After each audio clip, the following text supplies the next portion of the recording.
At-Taifah Al-Mansurah atau Al-Firqatun Najiyah, dan kita masuk pada bab Al-Masyahid wal Mazarat. Al-Masyahid wal Mazarat, tempat-tempat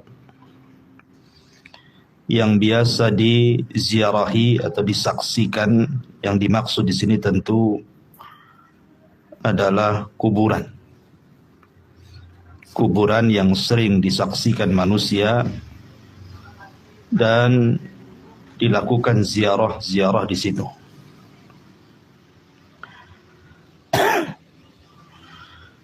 Sini mu'alif rahimahullahu ta'ala mengatakan, innal masyahid allati naraha fil biladil islamiyati, sesungguhnya kuburan-kuburan yang kita lihat di negeri-negeri Islam, kabila di Syami wal Iraqi wal Misr, seperti negeri Syam, Irak dan juga Mesir, wa ghairiha minal bilad, dan selain dari negara-negara tersebut, la tuwafiqu ta'alima al-islami, terkadang orang yang datang berziarah kepada kuburan-kuburan tersebut tidak mencocoki ajaran-ajaran Islam. Faqad nahar Rasulullah sallallahu alaihi wasallam anil bina 'alal kubur. Contohnya Nabi sallallahu alaihi wasallam melarang tidak boleh membangun bangunan di atas kuburan. Fa fil hadits sahih, seperti dalam hadis sahih,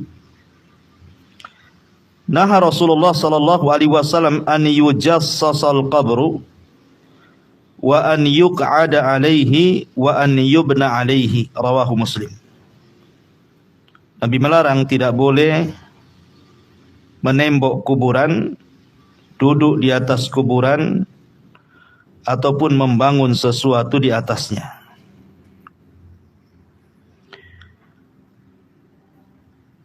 Wa tajziz yashmalu ad-dihan bil kalsi wa ghairihi, dan tajziz itu mencakup juga melumuri dengan minyak, dengan kapur dan yang semacamnya.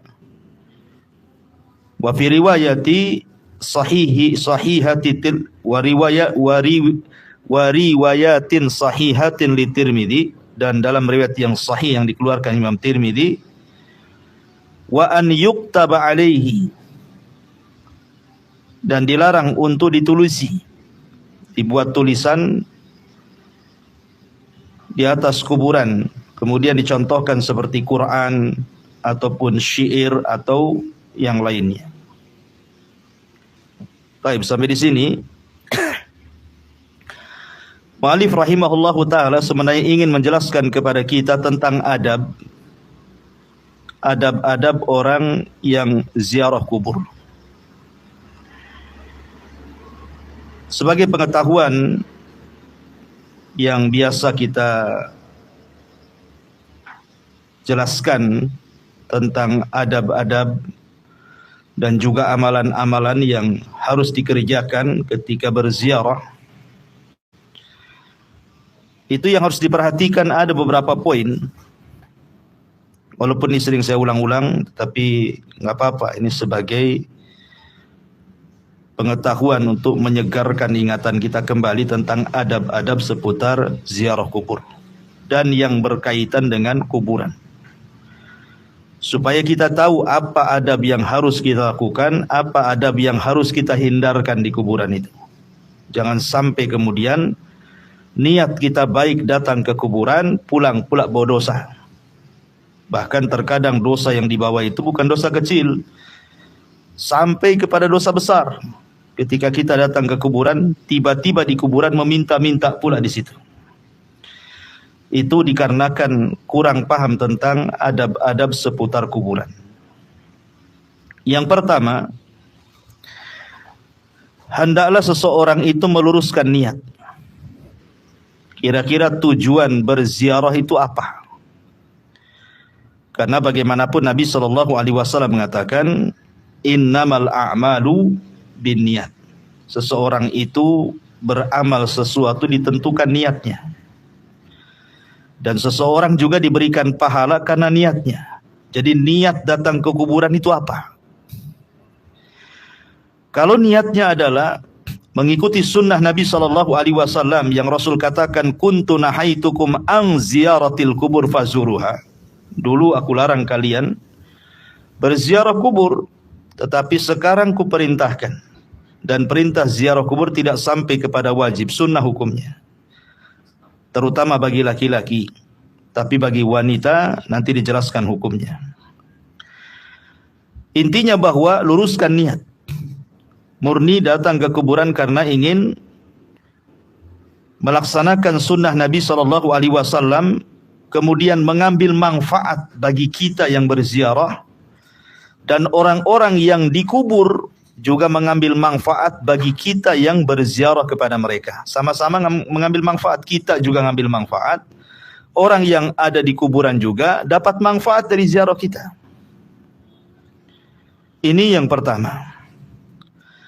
Yang kedua, apabila sampai di kuburan, maka sunnah yang dianjurkan Nabi SAW adalah mengucapkan salam. Mengucapkan salam kepada seluruh penghuni kubur ketika masuk area pekuburan itu. Dan ini dijelaskan dalam hadis Muslim dari Aisyah radhiyallahu anha, qalat, dia mengatakan, kullama kanat lailatuha min Rasulillah sallallahu alaihi wasallam yakhruju akhiral laili ilal baqiyah. Nabi SAW pada setiap malam giliran Aisyah radhiyallahu anha, terkadang Rasul itu suka pergi di malam akhir atau akhir malam ke kuburan Baqi. Kemudian Nabi SAW mengucapkan, assalamu alaikum dara qaumin mu'minin. Maka Rasul SAW mengucapkan salam, semoga keselamatan bagi kalian, wahai negeri kaum yang beriman. Wa atakum ma tu'adun ghadan mu'ajjiluna wa inna insyaallah bikumul lahikun. Allahumma ighfir li ahlil baqi'il gharqat. Maka Nabi SAW setelah mengucapkan salam, Rasul mengatakan, dan akan datang apa yang dijanjikan kepada kalian sekalian semuanya dengan segera. Dan sesungguhnya kami dengan izin Allah pun akan menyusul kalian. Ya Allah, ampunilah seluruh orang-orang yang ada di Baqi. Kemudian Rasul menyebutkan nama-nama para sahabat yang ada di Baqi itu. Dalam riwayat Muslim yang lainnya, Nabi SAW mengajarkan para sahabat ketika keluar menuju kubur dengan membaca, assalamu alaikum ahlad diyar minal mu'minina wal muslimin wa inna insyaallah bikumul lahikun as'alullah lana walakumul afiyah. Semoga keselamatan tercurah kepada kalian, wahai penghuni kubur, dari golongan orang-orang yang beriman dan orang-orang Islam. Kami insyaallah akan menyusul kalian.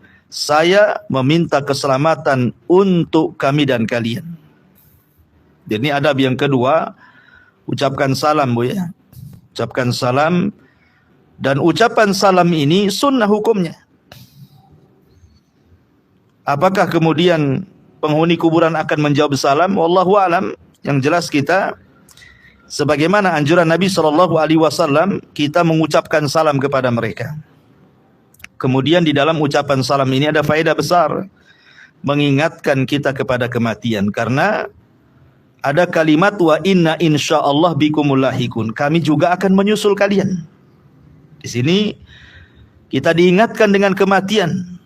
Memang kalian lebih dulu, tapi kami juga akan menyusul kalian.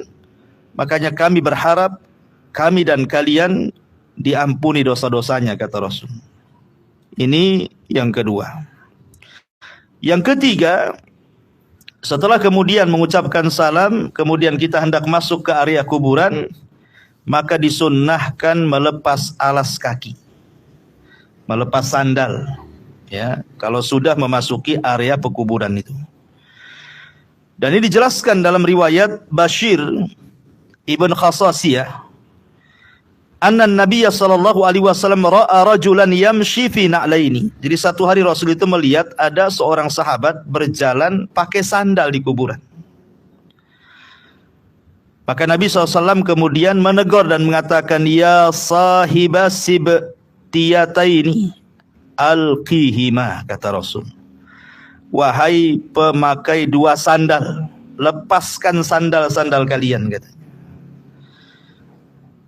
Sebagian ulama pensyarah hadis mengatakan, kenapa kita dilarang untuk memakai sandal di area kuburan? Karena itu bisa menyakiti penghuni kubur. Bisa menyakiti penghuni kubur.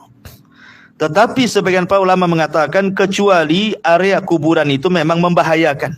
Mungkin banyak belingnya, mungkin banyak durinya, mungkin ada paku dan begitu seterusnya, sehingga kalau kita tidak menggunakan alas sandal malah kita terkena madarat di situ. Maka tidak mengapa karena darurat tadi.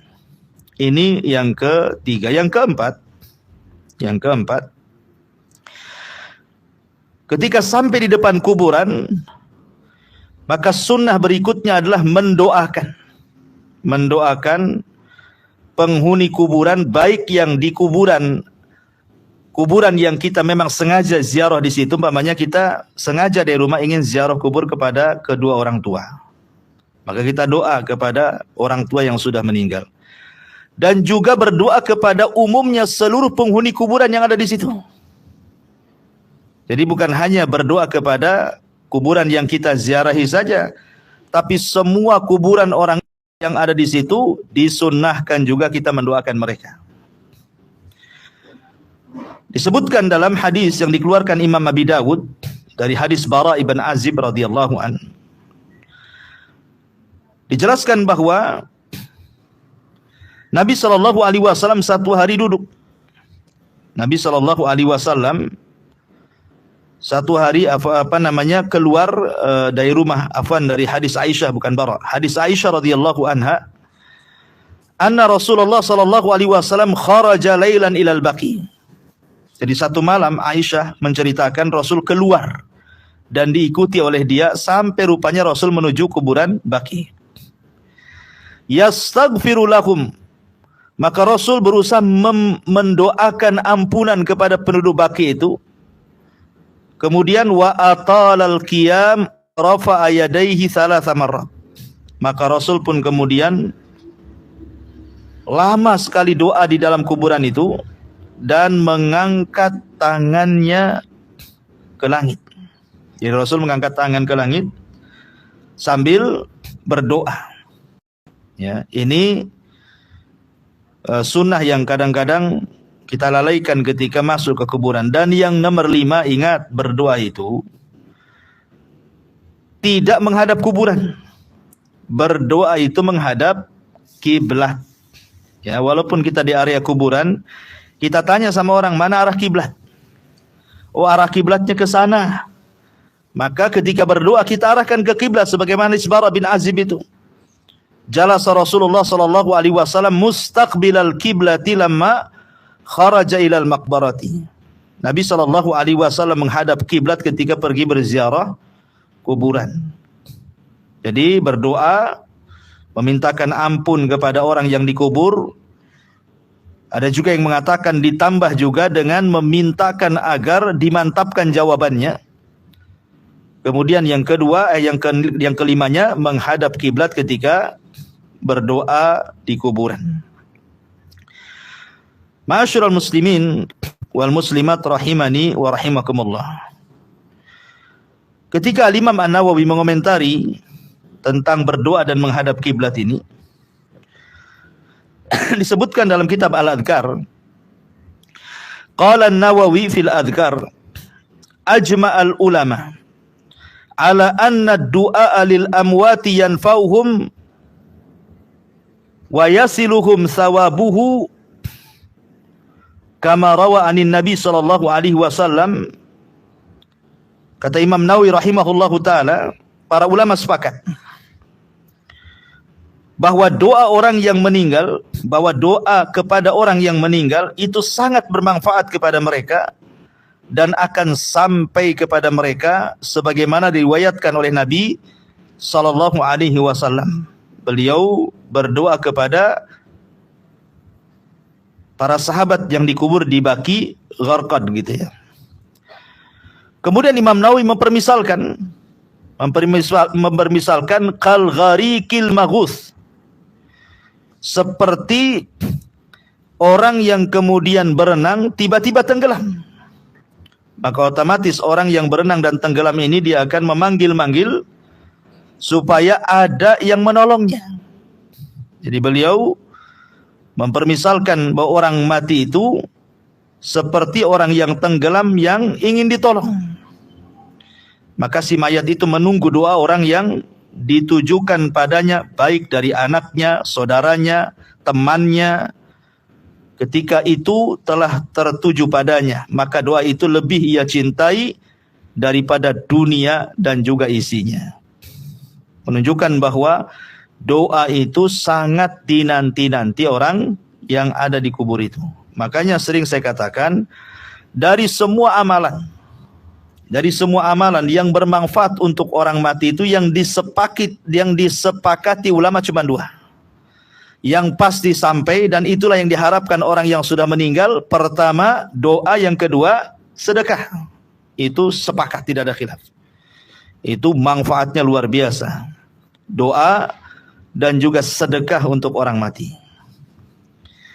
Kemudian yang nomor 6, dilarang meminta-minta kepada kuburan atau menjadikan wasilah untuk beribadah kepada Allah Subhanahu wa taala.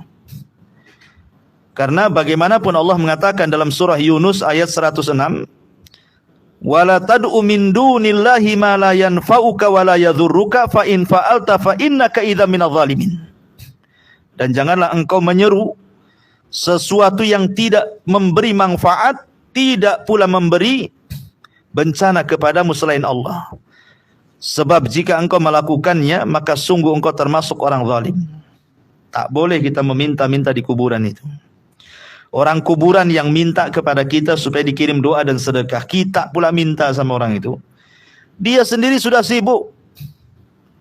Apabila memang orang yang di kuburan itu dia mendapatkan nikmat kubur, maka dia sudah sibuk dengan kenikmatannya, enggak peduli dengan orang yang di atasnya. Tapi kalau dia tidak mendapatkan nikmat kubur tapi mendapatkan azab kubur, maka dia berteriak-teriak meminta kiriman doa dari kita dan sedekah kita yang ditransfer pahalanya kepada mereka. Maka jangan sampai meminta-minta di kuburan, karena ini kesyirikan yang sampai kalau seandainya dia meyakini bahwa yang mengabulkan permintaannya adalah penghuni kubur, ini syirkul akbar, syirik besar, ya, tidak boleh dilakukan. Ma'asyiral muslimin wal muslimat rahimani wa rahimakumullah. Termasuk juga berkaitan dengan kuburan, dilarang memberi kapur pada kuburan. Mengecat bahasa kitanya ya, ngecat. Walaupun tujuannya mempercantik bangunan kuburan.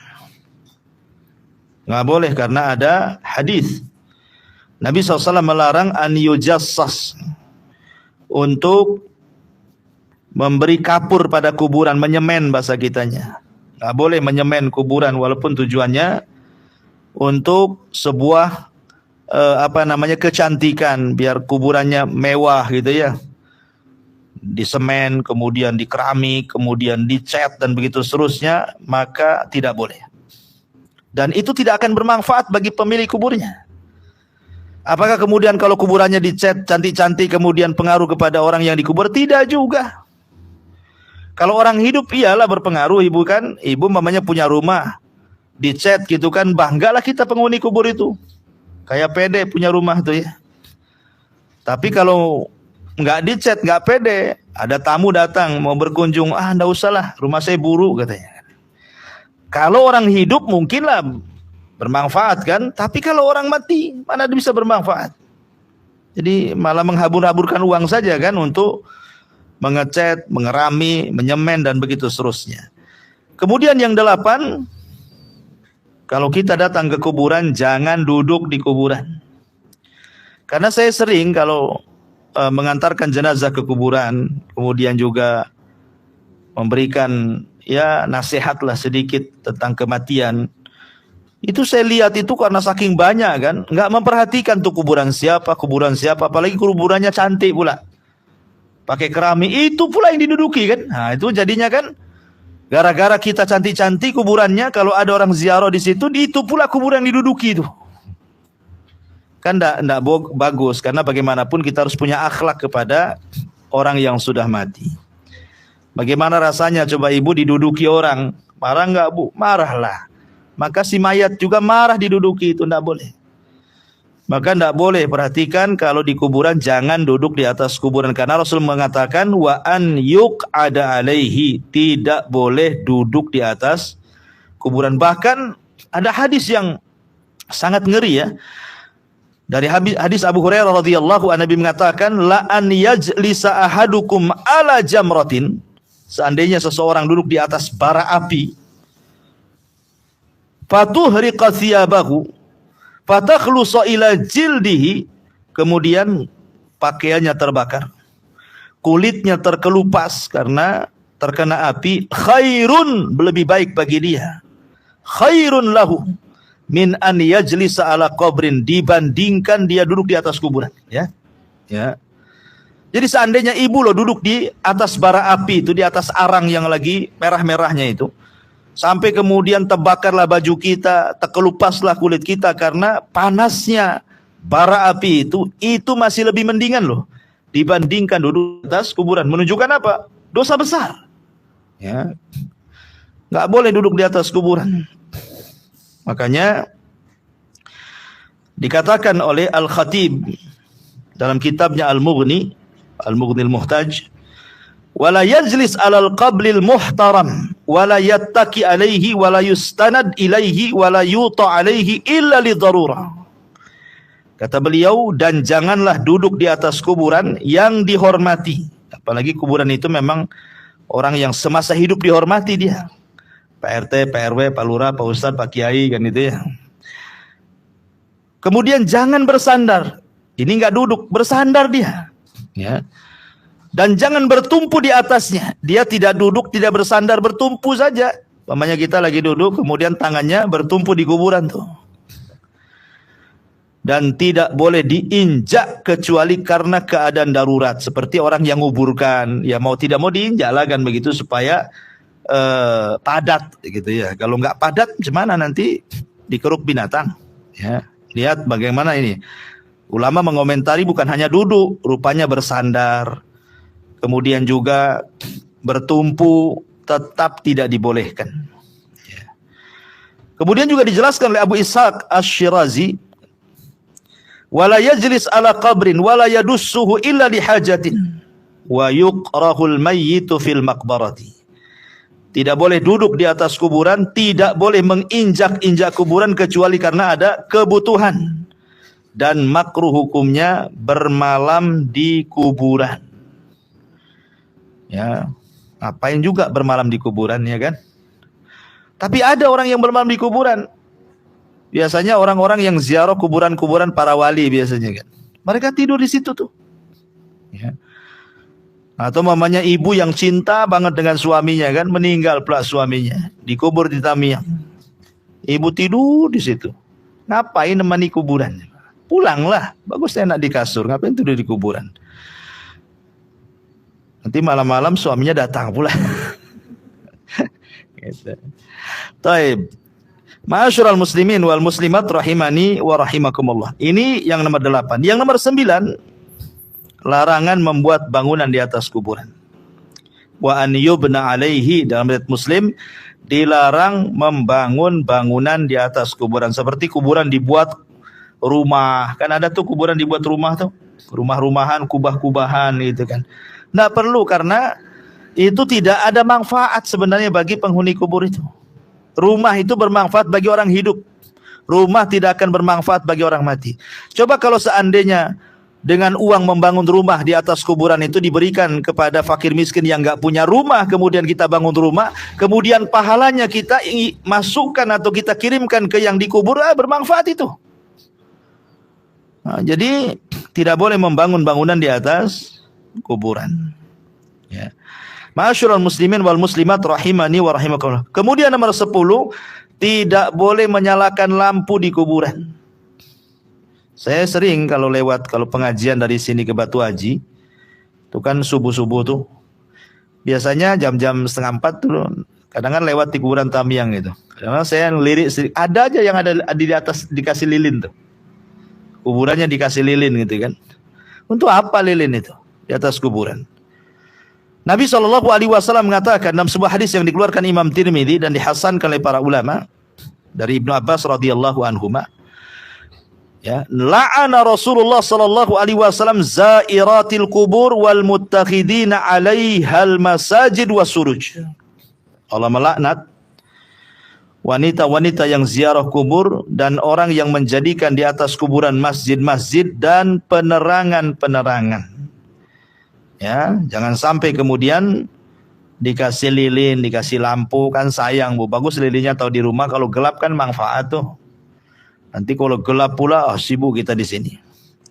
Dari sini Al-Imam An-Nawawi dalam Syarah Sahih Muslim mengomentari hadis ini, dzakara al-Mawardiyu wa ghairuha annahu yukrahu iqadun nari indal qabri. Kata Imam Nawawi dan yang lainnya menyebutkan bahwa hukum menyalakan api di sisi kuburan adalah makruh, dan makruh istilah ulama dulu itu haram, ya. Jadi intinya tidak boleh. Kemudian yang nomor 11, membangun masjid di atas kuburan.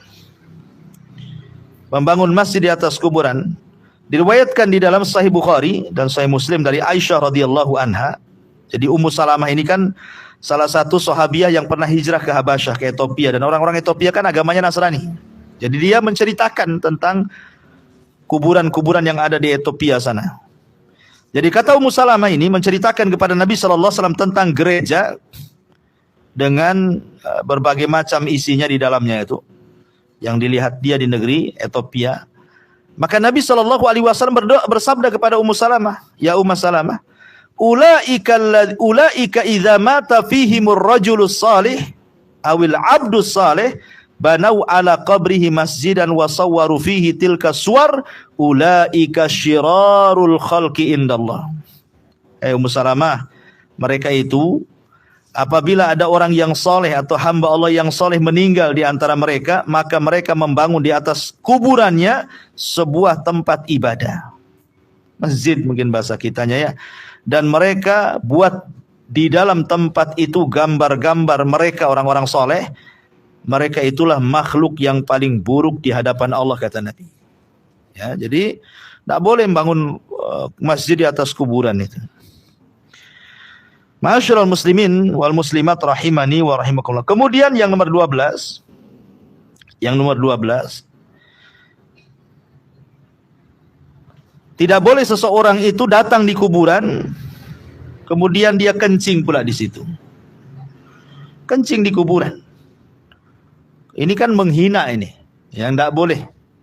Tidak boleh sampai kencing di kuburan, apalagi kemudian mengencingi kuburan lagi. Nah, ini tidak boleh, menghina sekali. Semasa hidupnya saja kalau dikencingi apa nggak marah gitu ya. Sayang aja dia mati kan. Kalau dia hidup ditampar dia, ya. Maka ini nggak beradab yang seperti ini. Melangkahi saja nggak boleh. Pamannya kita mau jalan di kuburan, kita langkahi, kita loncati kuburan tuh, nggak boleh.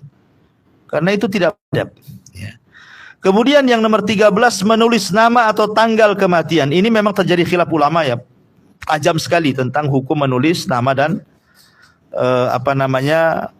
tanggal kematian. Kan ada kita kalau ke kuburan kan yang meninggal kiai haji atau siapa namanya meninggal tanggal, bulan dan tahun gitu biasanya ya di kuburan itu. Memang ini jadi khilaf para ulama. Adapun tentang larangan-larangan tidak boleh memberikan tulisan di kuburan itu kan maksudnya kalau seperti ala jahiliyah, orang-orang jahiliyah itu mereka menulis dengan bersyair di situ. Jadi mereka sambil memuji-muji orang di kuburan itu, maka mereka akan letakkan syair-syair pujian di atasnya. Kemudian diletakkan di atas kuburan. Yang terkadang kemudian bisa menjadikan kemudian kuburan itu jadi bisa saja kemudian agungkan. Kalau seandainya tahu dari sekian kuburan ini, dari semua kuburan di sini, oh ini kuburan Kiai Anu nih di sini, ini kuburan Syekh Anu di sini, ini karena tahu dari tulisan itu kan. Tapi kalau tidak tahu sama sekali kan, mana kuburan Syekh Anu, Syekh Fulan, si Alan gitu kan, Kiai ini, Ustadz ini kan, orang nggak tahu jadinya, hanya keluarganya aja yang tahu kalau dia itu dulu mantan Kiai. Nah, jadi kalau sampai maksudnya tulisan yang dilarang itu kalau sampai kepada tingkat kuburan itu diagungkan. Tapi kata ulama seperti yang dikatakan oleh Syekh Albani, Syekh Utsaimin dan Abdurrahman As-Sa'di rahimahullahu taala, kalau hanya sekedar menamai nama orang yang ada di kuburan, kemudian tanggal lahir hanya sebagai tanda saja, tidak sampai mengagungkan dan tidak kemudian terjadi pengagungan atau wasilah untuk mengagungkan, maka tidak mengapa. Hanya tanda saja. Maksudnya tidak sampai kemudian kita ya biar nggak hilang saja, dikasih nama dan kita pun jarang-jarang ziarah biar tahu di situ itu ada namanya. Nah gitu ya. Kalau memang tidak terjadi apa-apa ke sampai tingkat hulu gitu ya, berlebihan, maka tidak mengapa kata ulama. Wallahu a'lam. Ya. Kemudian yang nomor 14, ketika kita masuk kuburan, kita terkadang di antara kita ini diam saja. Dan saya juga lihat orang-orang yang mengantarkan jenazah ke kuburan, apabila saya selesai nguburkan itu kadang-kadang pemain selesai buyar gitu saja. Ya di antara mereka cuek gitu di kuburan. Harusnya kan ya sebelum pulang itu ya mendekati kuburan yang sedang dikubur, kemudian kita berdoa minta ampun kan itu ya. Seperti yang sudah dijelaskan tadi, minta ampun.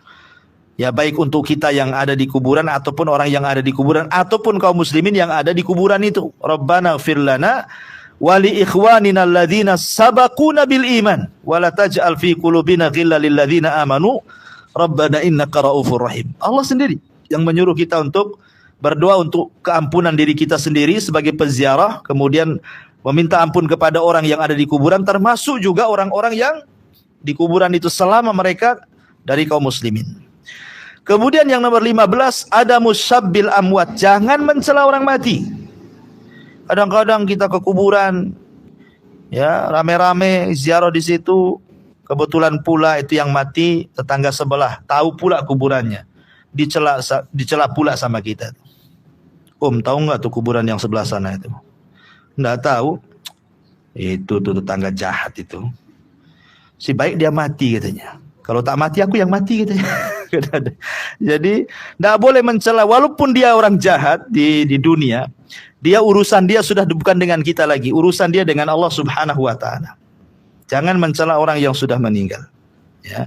Karena Rasul mengatakan la tasubbul amwat fa innahum qad afdau ila ma qaddamu. Jangan mencela orang yang sudah mati karena mereka urusannya lain dengan kita.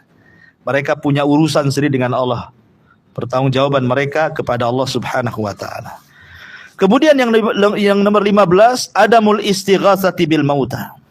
Tidak boleh istighatsah, meminta pertolongan, meminta sesuatu kepada orang yang sudah mati. Karena Rasul yang mengatakan kepada Abdullah ibn Abbas radhiyallahu anhuma, idza sa'alta fas'alillah. Kalau minta kepada Allah. Wa idza sta'anta fasta'in billah. Kalau minta pertolongan, mintalah pertolongan kepada Allah. Ngapain minta ke kuburan, minta pertolongan kuburan? Enggak ada gunanya. Mereka tidak bisa mengabulkan doa-doa kita. Kemudian yang nomor 17, ini khusus untuk ziaratun nisa. Ziarah kaum wanita. Memang terjadi perselisihan ulama. Ada yang melarang secara mutlak, tidak boleh wanita itu ziarah kubur.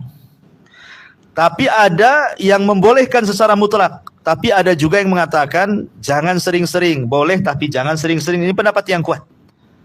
Boleh wanita itu ziarah tapi jangan sering-sering. Karena ada hadis Nabi SAW, la'anallah zuwaratil kubur atau zawaratil kubur. Allah melaknat wanita-wanita yang zawarat, yang suka ziarah kubur. Kata para ulama seperti Syekh Albani mengatakan kalimat zuwarat atau zawarat itu diambil dari siyagul mubalaghah, kalimat yang sifatnya berlebih-lebihan. Jadi kalau sekali-kali ya nggak apa-apa. Tapi kalau sudah rutin datang tiap Jumat, tiap bulan, nah itu nggak boleh. Karena bagaimanapun hati wanita berbeda dengan hati laki-laki. Dikhawatirkan niyahah di situ. Apalagi yang dikunjungi itu mungkin orang baik, berjasa kepada dia, entah suaminya, entah anaknya, nanti meraung pula di kuburan di situ.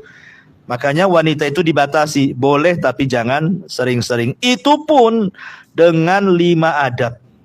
Seorang wanita boleh ziarah kubur itu dengan memperhatikan 5 adab. 1, tidak boleh keluar dengan pakaian mutazayyinah, muta'attirah. Tidak boleh pakaiannya wah-wah. Ya. Ini mau datang ke kuburan, gelang dipakai semua, kalung dipakai semua, tas yang branded itu dibawa. Kalau bisa pakaiannya itu yang mahal-mahal. Ibu mau ingat mati, ingat dunia. Itu ingat dunia namanya. Justru kalau ke kuburan itu ya kayak orang ingat mati lah, Bu. Perhiasan-perhiasannya pakai pakaian biasa saja. Namanya kita mau ingat mati. Itu jadi ingat dunia lah jadinya. Ya. Dan itu termasuk juga mencolok, kan nggak boleh, nanti buat fitnah di kuburan pula. Kemudian tidak boleh menggunakan wangi-wangian. Bahkan sebagian wanita yang jahil itu justru membuka aurat dia. Datang ke kuburan itu dia buka aurat di situ. Nauzubillah. Ya, ini yang pertama. Yang kedua, alla takhtalit birrijal. Tidak boleh ikhtilat. Ikhtilat dengan laki-laki, bercampur dengan laki-laki. Tidak boleh. Kalau memang kuburannya jauh, umpamanya sampai, umpamanya ibu mau ziarah ke kuburan orang tua pula di Tanjung Pinang, ibu di Batam. Berarti kan jauh itu, melintasi pulau, berarti sudah safar. Jangan sendirian, pakai mahram, ya. Kemudian yang keempat, antal tazima as-sakinata wal waqar fil maqbarah. Kalau sudah sampai di kuburan, tenang, jangan niyaha, jangan menangis, jangan meraung-raung, itu enggak boleh. Ya. Kemudian yang nomor 5, an yakunal gharadu minaz ziyaratil qubur adalah dzikru al-akhirati. Bahwa tujuan ibu ziarah kubur itu adalah untuk mengingat akhirat di situ.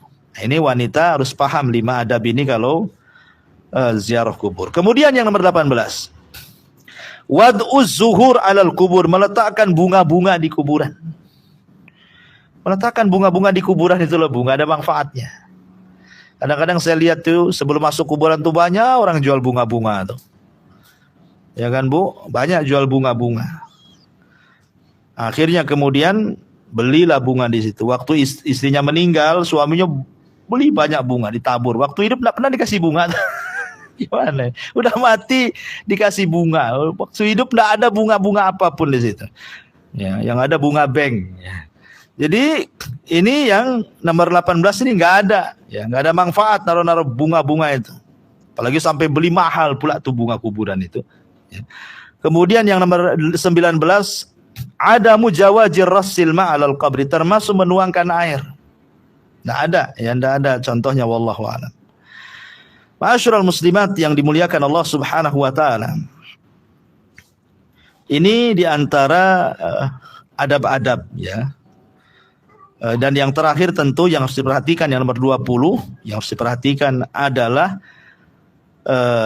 maksud daripada ziarah kubur. Tadi saya sudah katakan ada 2 perkara, ya. Pertama, intifa'uz zair, orang yang berziarah itu dapat manfaat. Kira-kira ibu kalau ziarah kubur apa manfaat ibu? Oh, manfaatnya karena setelah habis dari kuburan, kok saya ingat mati, saya takut, akhirnya pulang dari kuburan itu makin rajin sholatnya, makin rajin ibadahnya karena takut mati seperti yang kita lihat di kuburan. Itulah mantap. Itu namanya ingat akhirat. Akhirnya ngurangi dosa, ngurangi maksiat. Begitu, ya. Kemudian yang kedua, manfaat untuk orang mati juga. Ya tadi dengan cara mengucapkan salam, berdoa, sedekah, gitu ya, untuk orang mati. Itu juga diantara adab-adabnya. Ya, kemudian setelah ibu pulang dari kuburan, ya disempatkan kalau memang yang meninggal itu bukan keluarga kita, tapi keluarga orang, maka disunahkan apa? Takziah. Dalam takziah ini, Bu, ada 3 perkara yang harus diperhatikan. Pertama, kalau kita datang kepada orang yang kena kemalangan, namanya ibu punya kawan, bapaknya meninggal, suaminya meninggal, anaknya meninggal, maka kewajiban ibu menghibur orang itu, ya, hibur. Bagaimana caranya supaya meringankan kesedihannya? Jangan ibu asik tanya lagi, Macam mana suami bisa meninggal? Yang nanya gini ibu yang ke-100 kali itu. Karena ibu yang ke-100-nya. Berarti asik datang kawannya, macam mana suami meninggal? Diulang lagi. Nanti ibu datang, macam mana suami meninggal? Sampai kapan nanya soal, nggak usahlah tanya bagaimana sebab meninggalnya. Nanti kalau dicerita sedih lagi, sedih lagi, sedih lagi. Ya mendingan ibu hibur saja, dibisikkan saja. Insya Allah nanti dapat suami yang lebih baik. Kan enak bu bahasanya kan. Ya kalau ini bahasanya, kok bisa ya lakimu kok meninggal? Ya gimana, makin sedih lah dia kan. Nggak usah hibur itu yang kira-kira dia senang. Gak apa-apa, saya punya tetangga itu duda kaya tuh. Ya digoyoni sedikit lah supaya dia senang sedikit, supaya jangan kepikiran suaminya terus ya. Ini yang pertama, hibur ya, jangan dibuat sedih terus. Kemudian yang kedua, bawa makanan bu, jangan ibu minta makan di situ pula. Jadi datang itu bawa beras, kalau orang desa kan bawa beras, bawa pisang, bawa apa gitu ya, ke rumah orang yang kemalangan itu. Jangan gak bawa apa-apa, ya minimalnya bawa uang lah, di amplopi kan itu. Dan jangan berharap makan di situ. Karena Nabi SAW mengatakan, Isna'u li ali Ja'far ta'aman fa innahu qad atahum amrun syagalahum. Sebaiknya buatlah makanan kepada keluarga Ja'far, karena telah datang kepada mereka perkara yang menyibukkan mereka. Gak sibuk mereka mikir kita orang yang kemalangan itu. Gak sibuk mereka, yang ada sedih aja. Gak mikir siapa yang datang. Kita yang berakal yang harusnya membawa makanan, kasih makan mereka. Dan kalau memang mungkin dia meninggalkan anak yatim, kan mungkin bapaknya meninggal, berarti punya anak kecil, anak yatim, maka usap kepalanya. Hibur anak itu, kasih uang, kasih apa supaya senang, supaya lupa kan itu ya dengan kematian ayahnya. Nah, ini diantara adab-adab seputar kubur dan ziarah kubur. Adapun hal-hal yang menyimpang banyak gitu ya. Di sini mu'alif rahimahullah taala sudah menyebutkan beberapa poin dan insyaallah kita lanjutkan minggu depan.